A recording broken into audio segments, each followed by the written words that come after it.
Mucho gusto de saludarles nuevamente. Bienvenidos a su aula de formación política, este espacio que afortunadamente ya tenemos un poquito más de un año de estarlo emprendiendo todos los martes a partir de las 18:30 hora de Guatemala a través de las plataformas de Artículo 35 y en live, en vivo, en el espacio de Facebook de Consultores Pedagógicos. Siempre es un gusto darle la bienvenida a este espacio de formación ciudadana. En esta ocasión vamos a platicar de algo interesante, algo importante. Siempre todavía no hemos terminado nuestra unidad de estudiar la Constitución de la República y entonces hoy vamos a platicar de las obligaciones del Estado. Imagínense, eso es interesantísimo.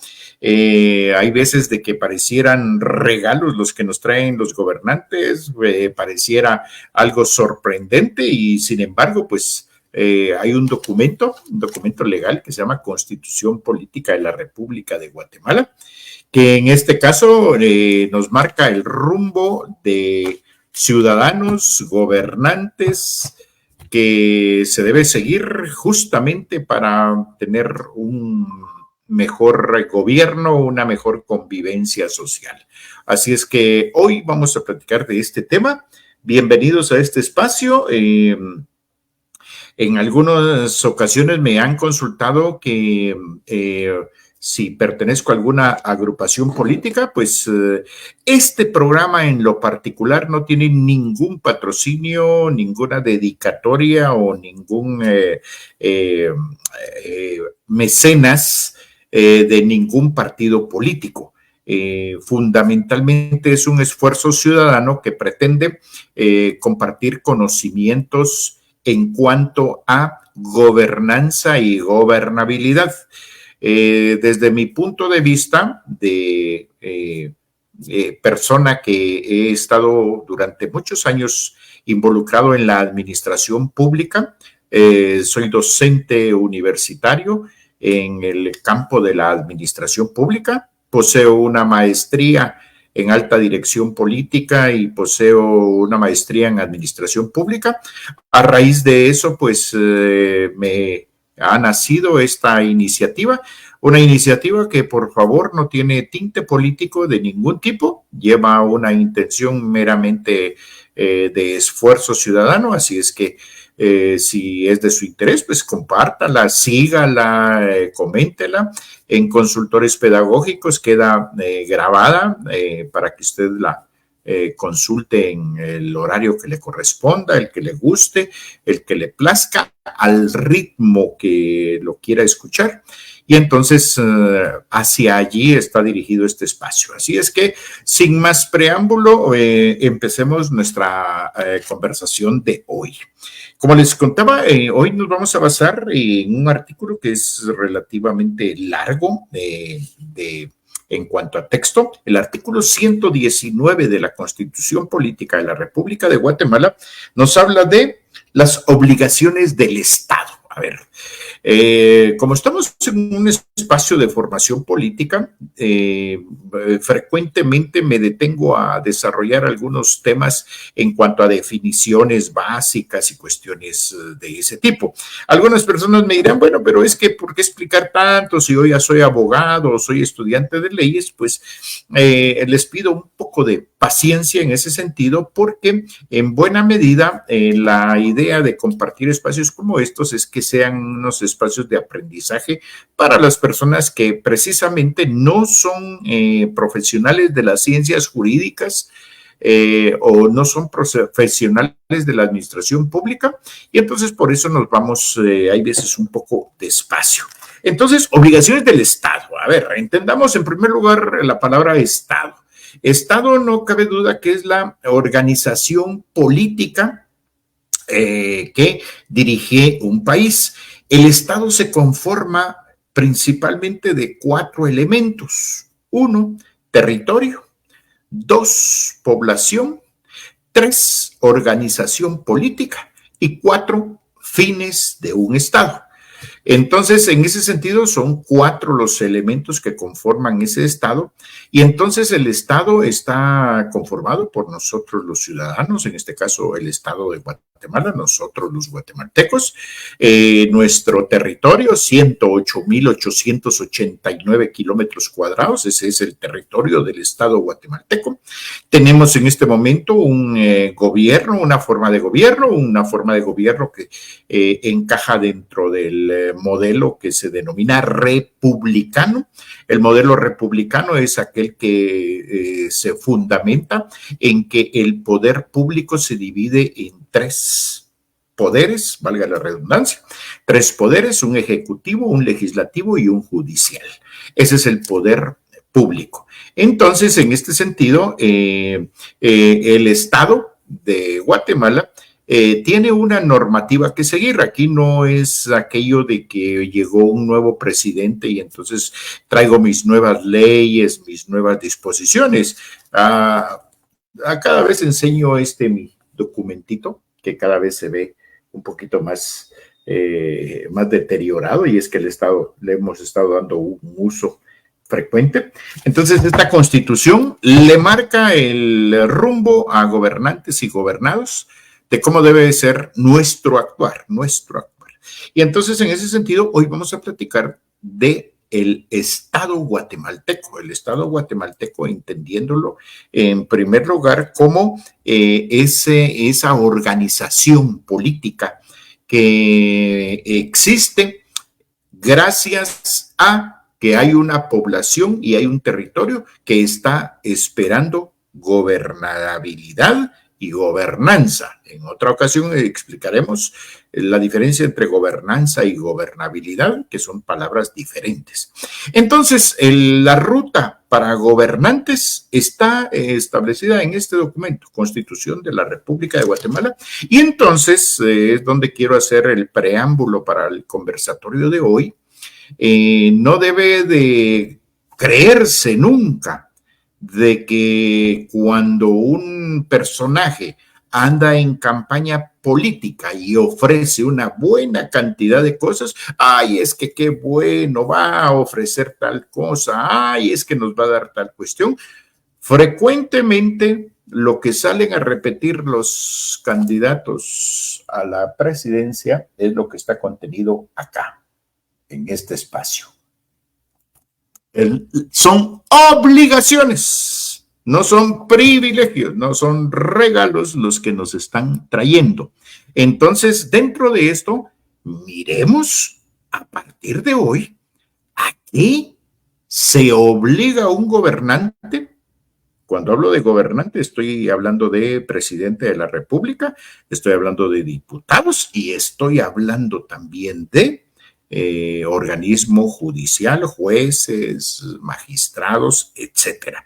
Entonces, en ese sentido, menciono esto porque vamos a hablar en algunos momentos, en buena medida recaen alguna buena parte de esto que hoy vamos a conversar en el Ejecutivo. El Ejecutivo, en buena medida, ya dijimos, el gobierno, el sistema o el modelo republicano, se basa en dividir el poder en 3, ejecutivo, legislativo y judicial. En este caso, el ejecutivo, hay veces que pareciera que es el más importante, sin embargo, no hay sumisión entre ninguno de los 3. Los 3 tienen igual relevancia, igual preponderancia, iguales responsabilidades.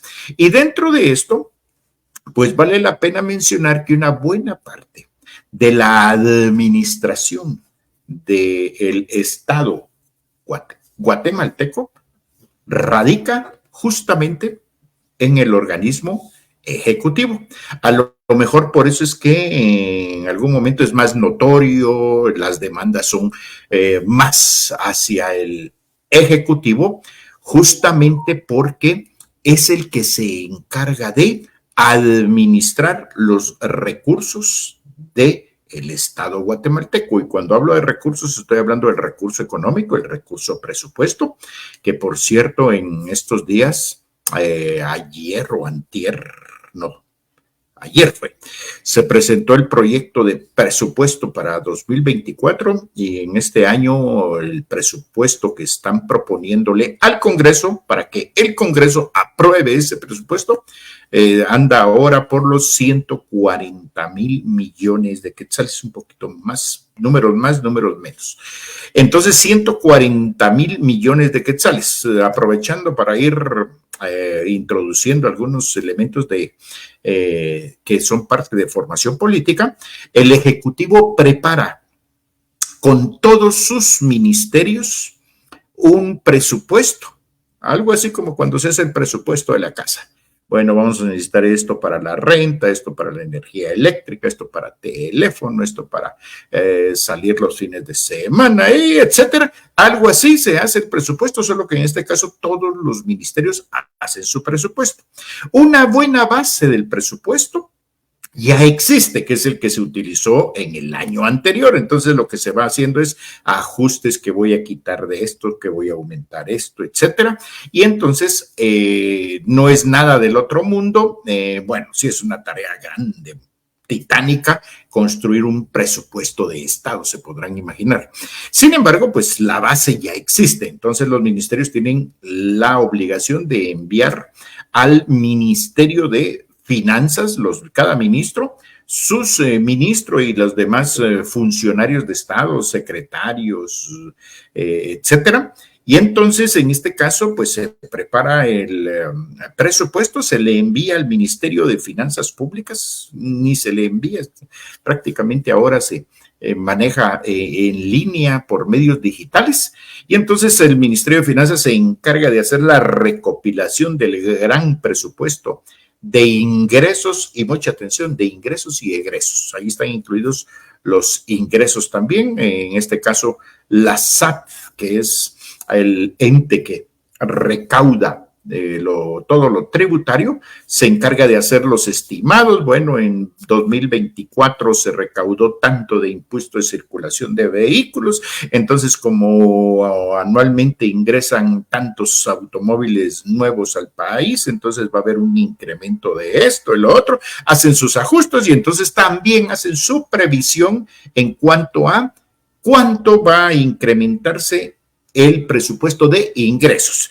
Entonces ya enviado, ya teniendo estas dos grandes variables, uno, detalle de ingresos del año 2025 y detalle de estimado de gastos, y entonces ya tenemos el proyecto de presupuesto que se envía al Congreso de la República. El Congreso de la República lo recibe, y ahí ya viene el proceso de discutirlo, de evaluarlo, de que citan a personajes para ir a defender el presupuesto, para ir a explicar en qué se va a utilizar.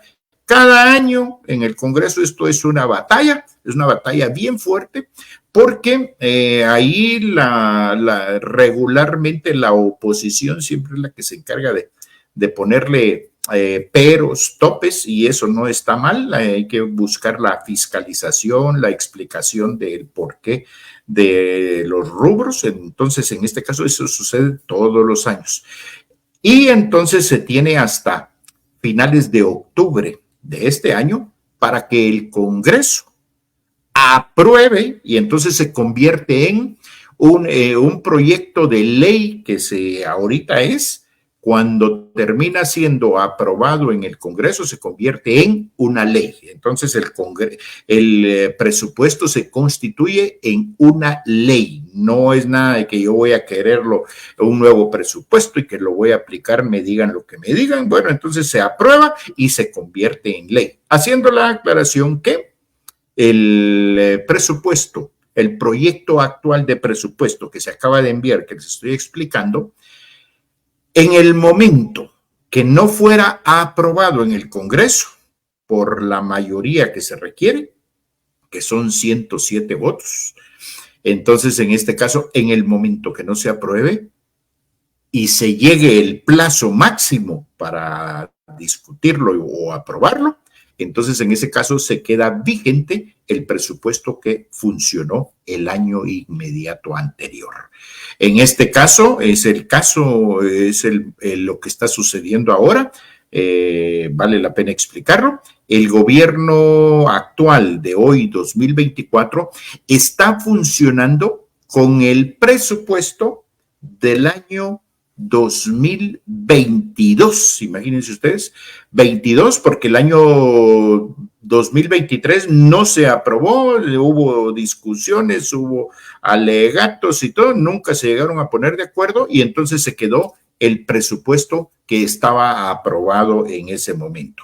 Significa que es el presupuesto que se presentó a finales de 2022. Ese es todo un tema que ahorita el gobierno, 2 años después, el gobierno que empezó funciones este año, está trabajando con un presupuesto de hace 2 años. Entonces, los ingresos han aumentado, los gastos de igual manera, y entonces hay un desajuste en ese sentido que se intentó solucionar con una que le denominan ampliación presupuestal, que también es largo de explicar cómo funciona esto, pero en algún momento de nuestro programa de formación política lo explicaremos. Bueno, pero ¿por qué estamos hablando de esto? Porque le corresponde al organismo ejecutivo el enviar el proyecto de ley por medio del cual se supone va a administrar los recursos del Estado. Un recurso que es el que anda buscando todo el mundo y en el que frecuentemente se incurren en malos usos, es el recurso económico. Y entonces, en este caso, al Ejecutivo le corresponde recaudar y distribuir. Es el Ejecutivo, por medio de su Ministerio de Finanzas Públicas, quien se encarga de distribuir los requerimientos al organismo ejecutivo, al legislativo y al judicial y a todas sus dependencias descentralizadas, autónomas, etcétera, se encarga de esa distribución. Hago esta aclaración porque allí es donde a lo mejor el Ejecutivo se gana esa fama de que es el más importante. Y la verdad es que es importante, pero los otros dos en su momento vamos a ver que juegan papeles tan importantes como el Ejecutivo. Bueno, entonces el Ejecutivo se encarga de administrar los recursos y en esa administración de recursos una buena parte vienen en las obligaciones que hoy vamos a ver.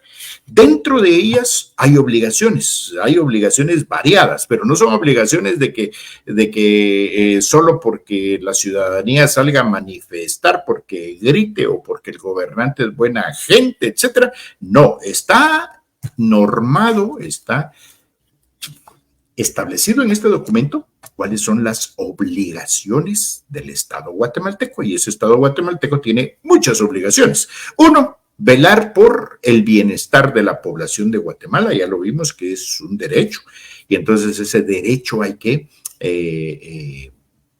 implementarlo, protegerlo por diversos medios. El Estado de Guatemala también tiene obligación de fomentar puestos de trabajo. Ya vamos a leer, tranquilos, ya no es una cosa de que es una exposición mía, sino que ya vamos a leer el texto, qué es lo que dice específicamente el texto legal. Entonces, crear fuentes de trabajo, estimular la creación de fuentes de trabajo. Imagínense, esa es una tarea bien especial. Estimular fuentes de trabajo significa estimular inversión nacional y también inversión extranjera. La riqueza no viene de una lluvia celestial, definitivamente no. En este caso, la riqueza, el ingreso de las personas proviene fundamentalmente en un sistema como en el que vivimos nosotros, proviene de los ingresos de una persona, sea en esos ingresos por motivo de trabajar como asalariado en una empresa, o sean esos ingresos provenientes de haber emprendido alguna actividad económica. Entonces, el Estado tiene obligación de fomentar o de apoyar este tipo de actividades para que a mayor actividad económica, definitivamente habrán mayores oportunidades de trabajo, de empleo a todos los niveles, y entonces ahí viene una de lo que se llama derrama económica, cabal, es derramar, beneficiar a una buena cantidad de personas. Entonces el Estado tiene obligación justamente de este tipo de actividades. Eso también implica infraestructura. Definitivamente vamos a darnos cuenta que el mundo económico no crece y no se desarrolla ahí sí que por sus propios medios. Por ejemplo, para cualquier actividad económica es indispensable un sistema de carreteras y de medios de comunicación eficiente. Ahí no hay otra, ahí es, pero de lo más indispensable. Eso significa que obligaciones como esas se trasladan al Estado guatemalteco, el hecho de tener carreteras en buen estado. Cuando uno ve que definitivamente cuando hay un tramo carretero que se daña y ese daño hace que las mercancías que Guatemala le vende al extranjero no llegan a tiempo a los puertos o encarecen el transporte, por favor, ahí hay un daño económico. Cuando, por ejemplo, un ciudadano común y silvestre, como cada uno de nosotros, por ejemplo, necesita transportarse hacia su centro de trabajo y lamentablemente no hay transporte público, eso es una obligación que debe ser satisfecha por un Estado. Porque en este caso, pues, nos está pidiendo que apoye el Estado guatemalteco la productividad, pero también debe de brindar facilidades para que tanto productores como personas que trabajan en ese sistema productivo sean eficientes para cumplir con esa función. Entonces, ahí van algunas actividades. Por ejemplo, se habla mucho de la actividad financiera. Bueno, los bancos, que qué importantes para que den créditos y cosas como esas. Vaya, está bien. Esas son parte de las actividades económicas de este país, pero también hay actividades. Guatemala durante muchos años ha vivido en buena medida de sus productos agrícolas, tanto de los que se consumen a nivel local como de los que se exportan. Guatemala, por ejemplo, está dentro, siempre, todos los años se mantiene dentro de los 4 principales exportadores de azúcar. Los principales exportadores de azúcar en el mundo, imagínense eso. Eso significa, pues, muchas fuentes de trabajo, pago de impuestos, actividades económicas, etcétera. Entonces, en este caso, pues allí este es un elemento que hay que tenerlo en cuenta.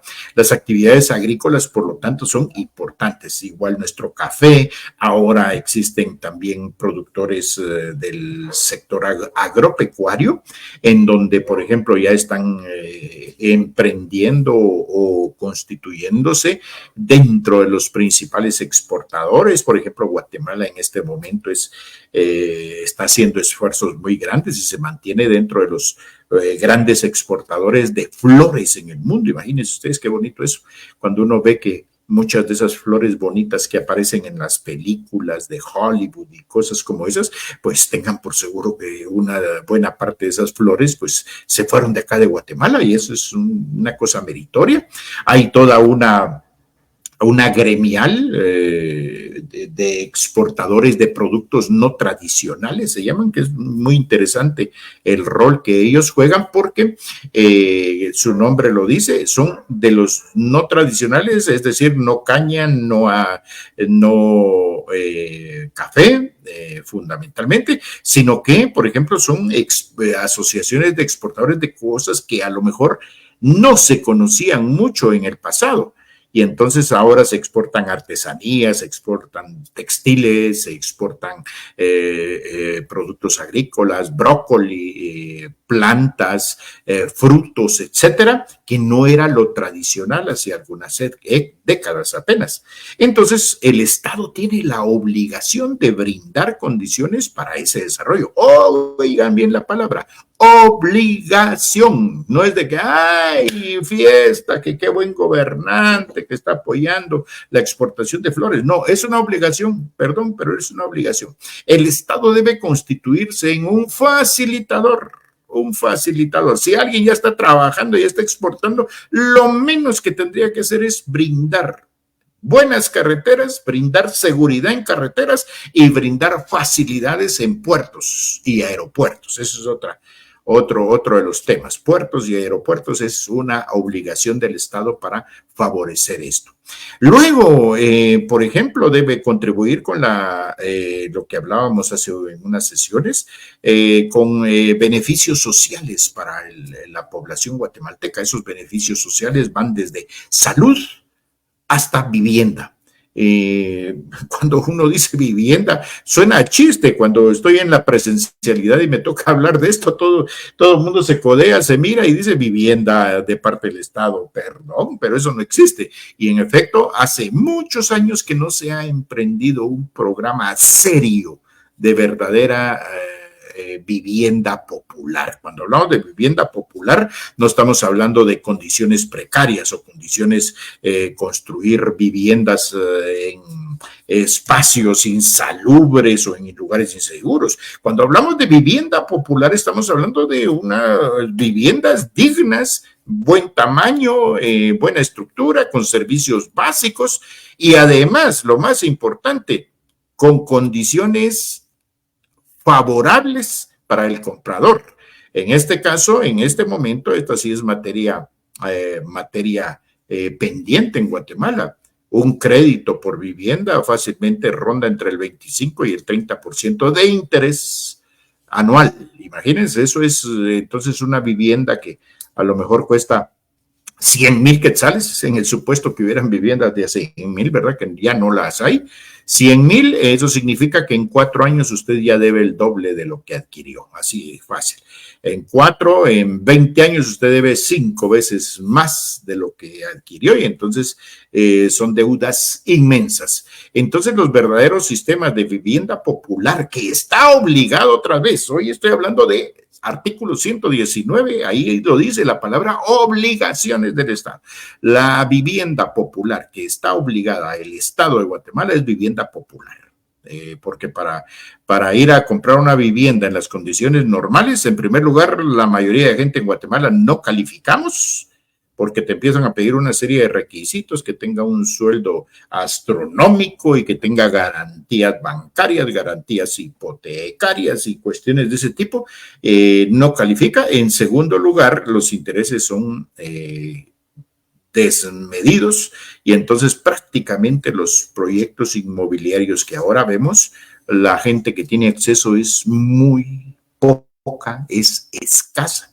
Y por lo tanto, otra de las obligaciones que ya vamos a leer en dónde está, tiene que ver con la construcción de proyectos de vivienda popular. Ahí no hay mucho por donde perderse. Apoyo a productores grandes, medianos y pequeños en la actividad agrícola. Entonces hay veces de que los estados se han lavado las manos solo con ir a regalar 2 sacos de fertilizante, que es un fertilizante de ese que ni siquiera es de aquello que, wow, y que una fórmula extraterrestre. No, a lo mejor ustedes en sus jardines han utilizado unas bolitas blancas que se denominan urea, que le llaman triple 15 dentro del medio agrícola, y entonces se rocía y ese es abono en un jardín. Entonces no hay mucha ciencia cuando uno mira que están obsequiando fertilizante a los agricultores. Son sacos de este fertilizante, ni siquiera son aquellas que digamos que son miles de quetzales los que le dan a cada agricultor, no. Entonces hay veces que se quedan, miren, ya vieron que estamos cumpliendo con ese artículo. No, perdón, pero ahí falta muchísimo. Además de fertilizantes, tienen que haber créditos dirigidos a la producción agrícola, créditos a bajos intereses, créditos en donde afortunadamente algunos bancos lo han entendido, en donde se está dejando como garantía la producción agrícola. Es decir, mire señor, fíjese que yo aquí en mi terreno llegue a evaluarlo y todo, mire, ya tengo sembrada mi milpa, entonces en este terreno yo, mi producción cuesta 100,000 quetzales. Entonces hacen la evaluación, si cuesta un poco más, entonces le podemos dar 100,000 quetzales de préstamo, teniendo como garantía la producción agrícola. Más de eso debiera existir, más de eso debiera ser impulsado por el único banco estatal que hasta el momento puede hacerlo, que es el Crédito Hipotecario Nacional, que no me canso de decirlo, que es un banco que debiera tener muchas más funciones. Una de ellas es la de la vivienda y otra la del apoyo al crédito agrícola.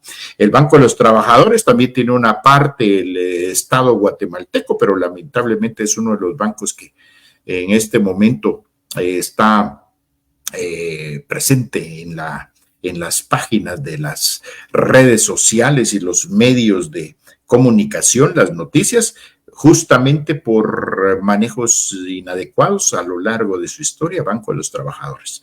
Pero entonces este tipo de acciones debieran ser impulsadas por el Estado guatemalteco, ese Estado que, ya se lo repito, no es regalo, no es una concesión, no es de agradecer, no es de hacer un monumento. Simplemente quien cumpla con esto está cumpliendo con una obligación. Me contrataron para ser presidente y este es mi manual, mi guía de trabajo, este es mi manual de normas, procedimientos, no hay acá, mi normativa con la que me contrataron como presidente, con la que me contrataron como diputado, con la que me contrataron como juez, como magistrado, etcétera. Aquí está. Entonces no es de agradecerle a a nadie. Están cumpliendo simplemente con sus obligaciones. Entonces este artículo 119, por eso es que es extenso, porque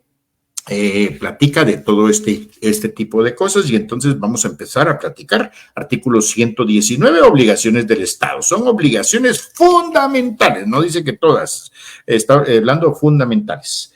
Y entonces van literales. A, promover el desarrollo económico de la nación, estimulando la iniciativa de actividades agrícolas, pecuarias, industriales, turísticas y de otra naturaleza. Cuando dice promover, esa palabra es poderosa. Promover, en primer lugar, es dar facilidades. Promover es, en primer lugar, dar la idea de que está dando las condiciones idóneas para el desarrollo de agricultura, industria, pecuaria y turismo, que aquí también me detengo. Una de mis áreas durante muchos años me dediqué a ella, o me sigo dedicando, el tema del turismo. Triste y lamentablemente gobernantes van, gobernantes vienen y no terminan de comprender que la salvación económica de este país, la salvación social, incluso la extiendo más, se encuentra en el turismo. El día y se tenga un gobernante que verdaderamente privilegie el desarrollo de las actividades turísticas de este país y nos convirtamos en una potencia como lo está haciendo en este momento Costa Rica, como ya lo hace nuestro hermano México. Miren que estamos en medio de dos potencias latinoamericanas de turismo.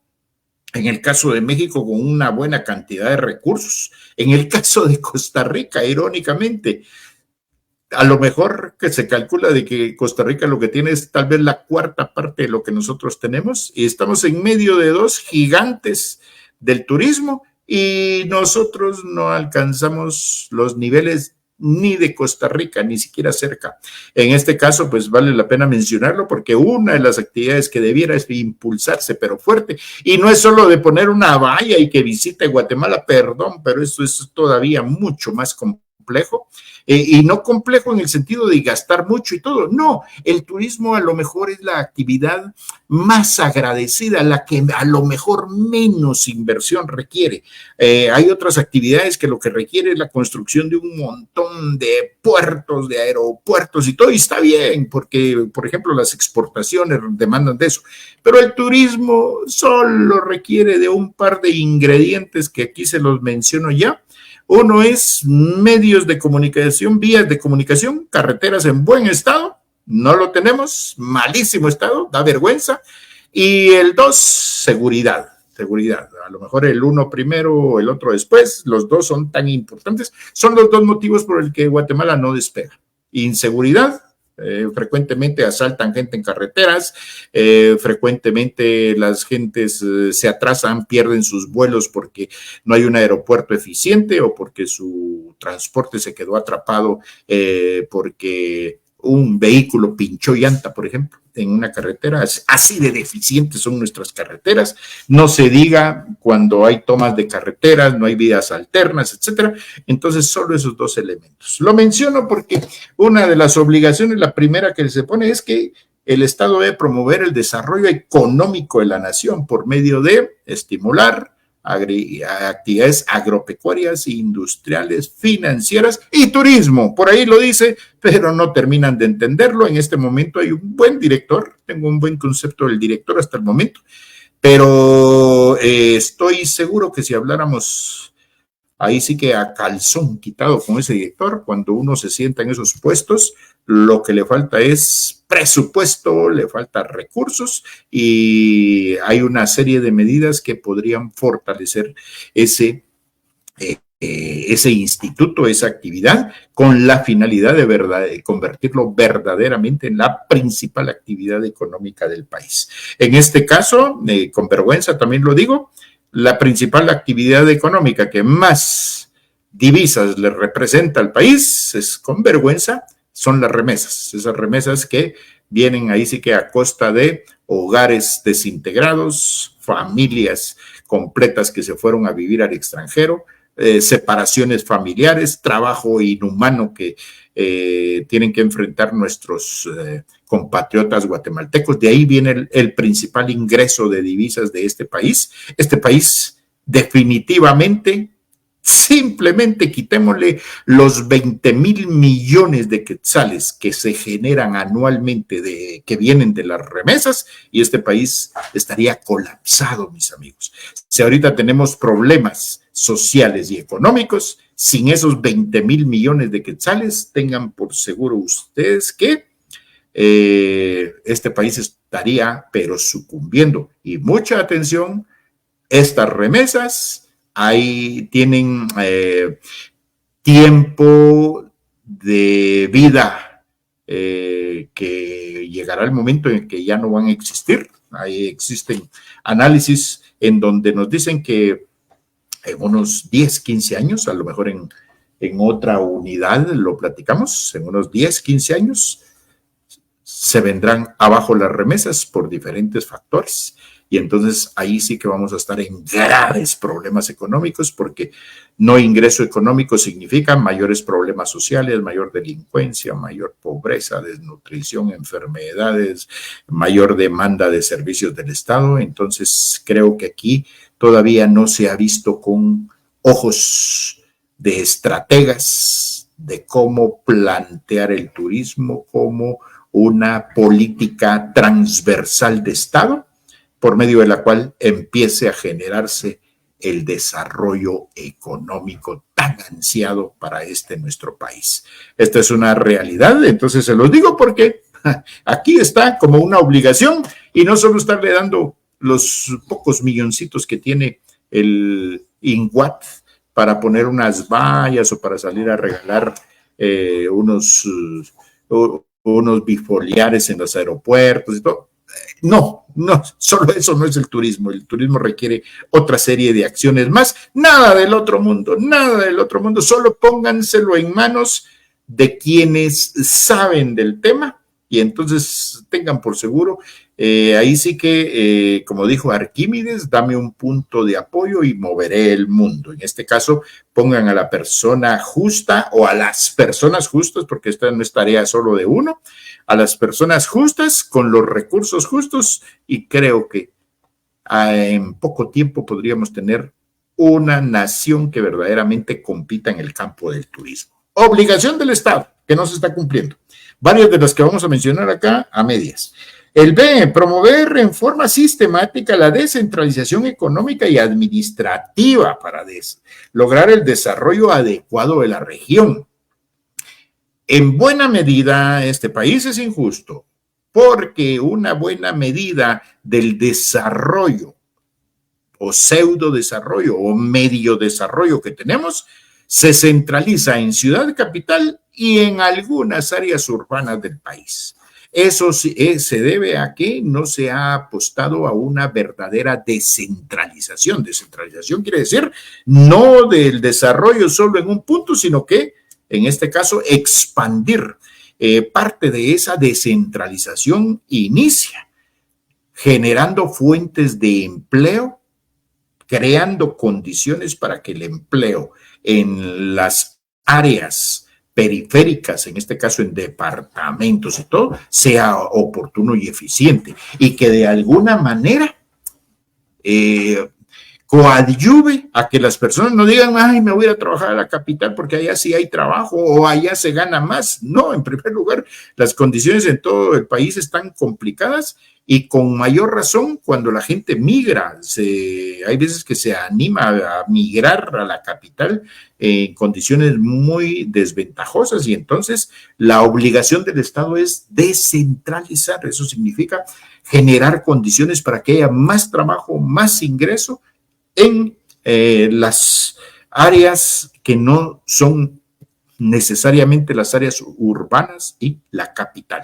Eso va de la mano con una descentralización administrativa. Mis amigos, aquí hay unas cosas que dan vergüenza. Los pasaportes, por ejemplo, solo se pueden tramitar en la capital de Guatemala. Hay veces que hacen algunas excepciones y ahora, como si fuera fiesta de feria, en Quetzaltenango vamos a estar el mes tal, van a emitirse pasaportes. Perdón, pero eso no es así. Licencias de conducir, hay que todo centralizado y alguien que viene, por ejemplo, desde Petén tiene que viajar 14 horas de ida y 14 de regreso para tramitar algo de esto, o tramitar patentes de comercio o cuestiones de ese tipo, licencias ambientales, todo es en la capital, como que si la capital fuera lo máximo, mis amigos, desde el máximo banquero guatemalteco que paga impuestos, hasta el agricultor más humilde de cualquiera de las aldeas de nuestra Guatemala, sus impuestos están contribuyendo a pagar los servicios de este país y por lo tanto no hay razón para estar pensando de que necesariamente los servicios y las actividades tienen que estar centralizadas en una ciudad capital. Así como quien dice, allá vive la realeza, allá vive la monarquía. No, señores, es una serie de cosas injustas. Entonces empieza por la descentralización administrativa. Esa descentralización administrativa en buena medida son trámites como los que le menciono, pero en buena medida en estos tiempos ya es vergonzoso que no se haya terminado de implementar el que se llama el gobierno abierto, que es una tendencia de administración pública. Gobierno abierto es el gobierno que en donde cualquier persona puede ingresar por medio de una computadora a ver en qué se están usando sus impuestos, y el otro que va muy de la mano, todo lo electrónico, es que pueda yo hacer mis trámites a nivel electrónico, que entre a una página, algo así como cuando entro a hacer algunos trámites que ya van bien, algunos de la SAT, por ejemplo, la SAT va ahí bien, y entonces creo que si hay algunas instituciones que lo están haciendo bien, pues hay que continuar o tomar los ejemplos. En la SAT, por ejemplo, uno quiere ir a hacer alguna gestión, pues hasta puede hacer una una cita electrónica, ingresa su número de NIT y te dice qué día quiere venir, no, ese día no puede, no está lleno, bueno, entonces está a la tal hora y te dan un ticket y ya llegas, ya, ahí, ya. O si no, muchos trámites, bueno, ya hizo el trámite, presente su comprobante de pago y te mandan la versión electrónica y a esa versión electrónica ya te puede servir. Eso en buena medida es pensar en descentralización. Eso suena a los supersónicos, que para la generación joven que no sabe quiénes eran los supersónicos, era un dibujo animado que mirábamos por ahí por los años 80, en donde parecía de que íbamos en estos tiempos a andar en naves espaciales y todo electrónico. No, todavía no, todavía no. En este caso, pues, estamos en las cavernas todavía cuando nosotros nos ponemos a ver este tipo de trámites en donde un guatemalteco, por ejemplo, tiene que viajar 14 horas para venir a hacer un trámite de una oficina y se regresa. Hay veces, mire, no trajo el papel tal y regresa y tiene que volver días después. Bueno, tengo por aquí alguna comunicación, vamos a aprovechar. Badiel, hola a todos, mi nombre es Rosy. Bueno. Este es un fake, por favor no lo vayan a tomar en cuenta. Es de esas campañas en donde me están ofreciendo, imagínense, $450,000 me están ofreciendo. Mucho cuidado con esos mensajes. En cuanto terminemos la transmisión lo vamos a borrar porque este es cazabobos, no cabe duda. Bien, entonces, a ver, ¿cómo estamos? Entonces, estamos que el Estado tiene obligación de promover la descentralización administrativa.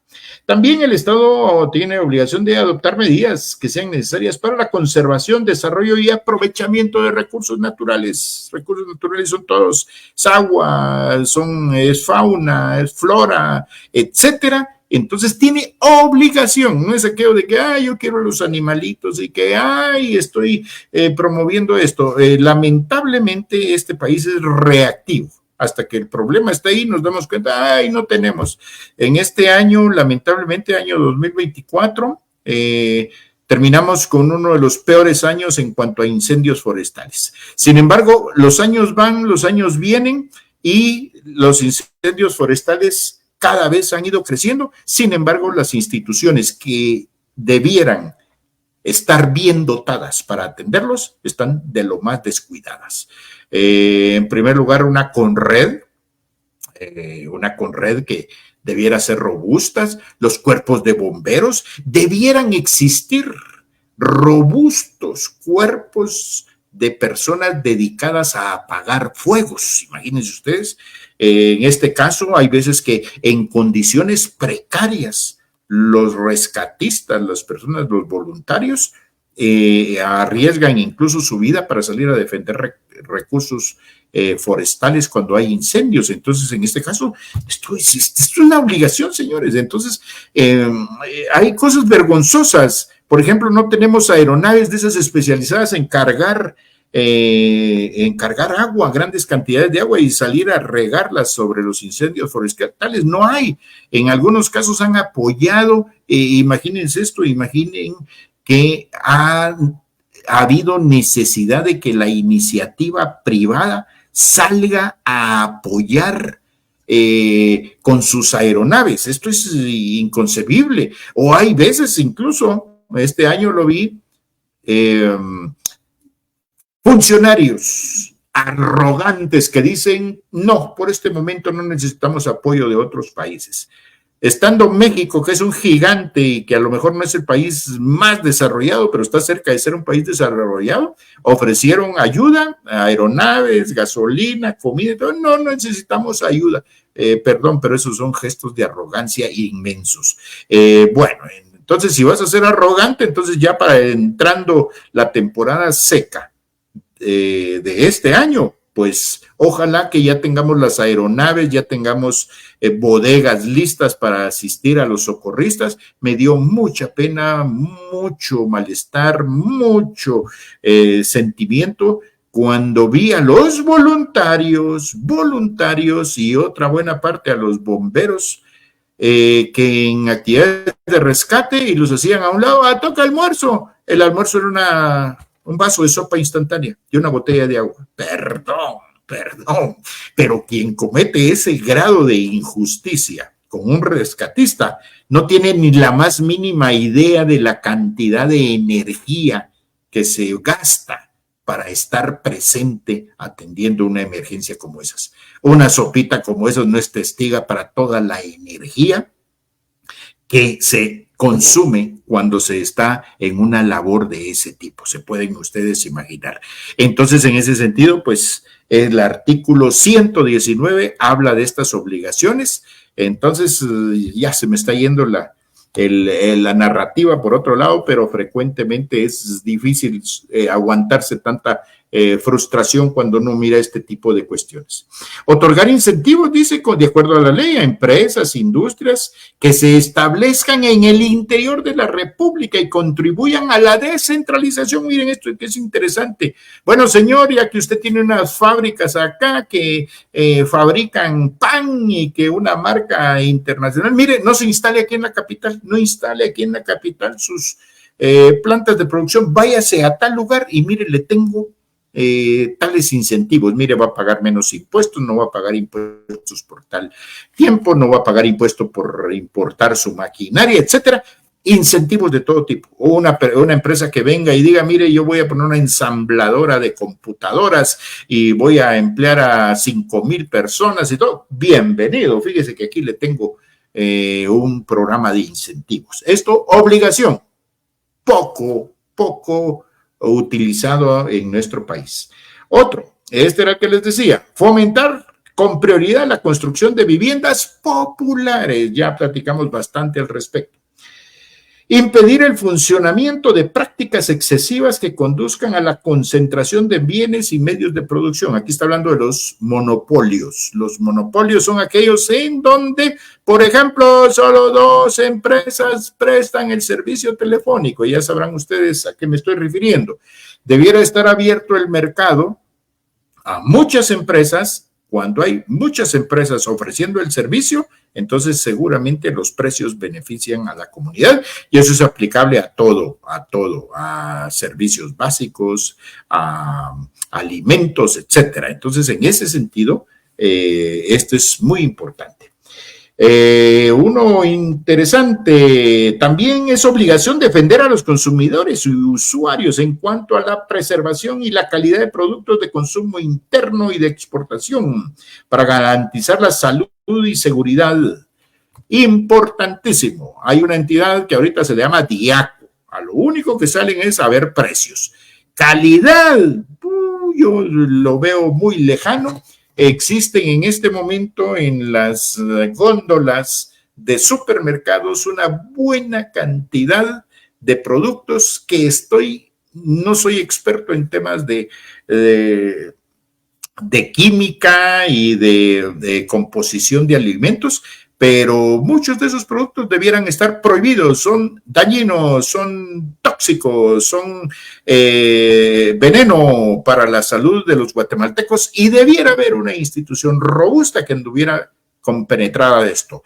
Alguien dirá que exagerado. Bueno, simplemente se los digo, hay una larga lista que en Guatemala se expende de productos, por ejemplo, esos famosos energéticos, que en otros países están prohibidos. Y si en otros países con mucho más desarrollo que el de nosotros están prohibidos, tengan por seguro que no necesito profundizar tanto para justificar que este tipo de productos son malsanos.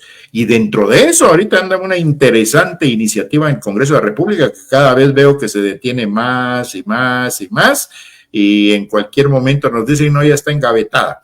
Es una ley que exige que los productores le pongan unos sellos, unas marcas a sus productos cuando estos están arriba de las cantidades básicas, mínimas o saludables en cuanto a azúcar, en cuanto a potasio, en cuanto a sal, en cuanto a grasas.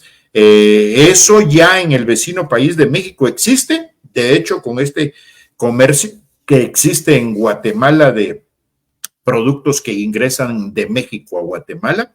Entonces, allí frecuentemente nos encontramos con productos que traen son unos sellos negros, unos hexágonos, creo que son hexágonos, son 6 partecitas, ¿sí? Unos hexágonos negros y dice alto en azúcares o tanta cantidad de azúcar. Esto te está diciendo, bueno, te comes estas galletas, pero estas galletas ya tienen 4 veces más de lo que deberías consumir en un día de azúcares. Esto en buena medida hay obligación, ni siquiera es de que alguien se lo esté inventando y que qué bueno el diputado que lo creó. No, el diputado lo que está haciendo es cumpliendo con una su obligación, gracias a los diputados que apostaron a esto. Entonces, en este sentido, allí está. Entonces, Diaco, no solo precios y ni siquiera atender ese tipo de cosas. En este mismo momento, ahí sí que lo publiqué en otro espacio, una red que tengo, en donde, por ejemplo, hay unas formas extrañas de estafa, le llamaría yo, en donde, por ejemplo, desde nuestra escuela primaria nos enseñaron nuestros sistemas métricos, sistemas de medida. Aquí en Guatemala nos enseñaron la libra y las onzas. Y nos enseñaron los litros, los galones, ahí. Ahora resulta que con la finalidad de crear una confusión, si ni siquiera hay veces entendíamos el tema de las onzas y las libras, menos vamos a entender los kilogramos. Y entonces ahora resulta de que las etiquetas de los productos nos traen los productos en kilogramos, con la finalidad, en buena medida, de que la gente no entienda de que ahora está comprando más caro un producto que ya no tiene ni una libra. A ver, pregunto para demostrarlo. Hubo un tiempo en donde nos vendían en libras y en onzas. Y entonces decía 16, una bolsita plástica, 16 onzas de frijol. O decía 16 onzas de frijol, o decía una libra. Bueno, entonces decía uno, bueno, estoy comprando una libra y cuesta tanto. Ahora resulta que desapareció la libra en la etiqueta y ahora lo que nos venden son kilogramos. Y entonces ya no son ni 16 onzas, que equivalía a una libra, ni es la libra, sino que ahora te dicen 400 gramos. Y la gente se queda, bueno, 16 gramos. Pero parece que no, debe ser una libra y me llevo una libra. 400 gramos no es una libra, mis amigos, y se está comprando mucho más caro de lo que valía la libra cuando tenía el nombre de libra. De igual manera, cuando uno va a comprar, por ejemplo, líquidos, aceite, por ejemplo, aceite y otras cosas, entonces antes se compraba un galón de aceite. Bueno, un galón de aceite. Bueno, qué bonito. Y el galón cuesta tanto. Ahora son miligramos, y los miligramos resulta que cuando compro el recipiente y hago la equivalencia, no estoy comprando ya el galón, ya no estoy comprando la botella, ya no estoy comprando la media botella, sino que estoy comprando menos a precio más alto. Ese tipo de patrañas debiera estar perseguido por esta institución. Obligación del Estado. Hablo de otro, bueno, hoy no cabe duda que es una muy dinámica, muy caliente, muy fogosa conversación, pero es realmente, son los temas ahí cuando a uno le empieza a hervir el nacionalismo, cuando ve que hay una ley fundamental que se llama Constitución que está mandando este tipo de cosas y no sucede absolutamente nada. Entonces, dice también que el Estado debe impulsar programas de desarrollo rural que tiendan a incrementar y diversificar la producción nacional. Es decir, diversificar, debieran impulsarse. Mire, señor, ya hay algunos productos que ya no muy dan, entonces mire, ahora mejor, aquí vienen nuestros técnicos, le van a enseñar a producir kiwi, porque mire, el kiwi en el mercado mundial es mejor, o mire, la producción de aguacate se está contribuyendo a esto, a lo otro, etcétera. Claro, en este caso, también protegiendo el medio ambiente, porque hay una buena cantidad de productos. Las tierras agrícolas de Guatemala se han transformado, dejaron de ser lo que antes producían, que eran maíz, frijol, hortalizas, y de pronto se convirtieron en algunos productos que en lugar de traer beneficios están trayendo deforestación, sequías, están trayendo contaminación, y entonces tampoco es por ahí el tema. También por ahí debiera ser una obligación del Estado. Luego, Dice proteger la formación de capital, el ahorro y la inversión. Perdón, pero el tema ahorro en nuestro país, con un porcentaje de población de más del 50, más de la mitad de la población, más del 50%, que vive en pobreza o extrema pobreza, el ahorro se mira lejos, muy lejos. Y entonces debieran haber programas impulsados o apoyados por el Estado para formar capital, eso ausente, eso de formar capital o incentivar a que las personas formen capital de trabajo y ese capital, ese dinero, convertirlo en empresa y esa empresa en productiva. Eso, unas que otras empresas, Intecap hace un bonito papel en eso, pero falta mucho al respecto. Entonces, también en el K habla al respecto. Y dice, mantener dentro de la política económica una relación congruente, este es importantísimo, entre el gasto público y la producción nacional. Fíjense que ahí sí es un tema, todo un tema. En buena medida, no importa cuánto haya mejorado la recaudación tributaria de nuestro país, todos los años tiene que haber una diferencia, es decir, se gasta más de lo que ingresa. Y entonces jamás ha habido un Estado, jamás ha habido un gobierno que diga, bueno, señores, estamos recaudando 100, entonces solo vamos a gastar 99.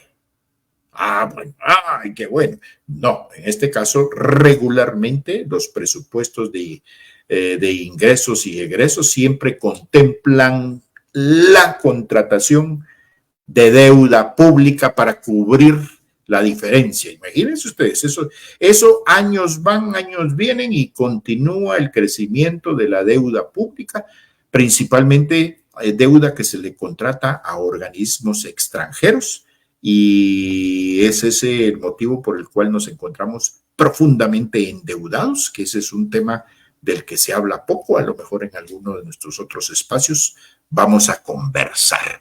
Así es que, mis amigos, un poquito más de una hora de conversación, mucho que platicar.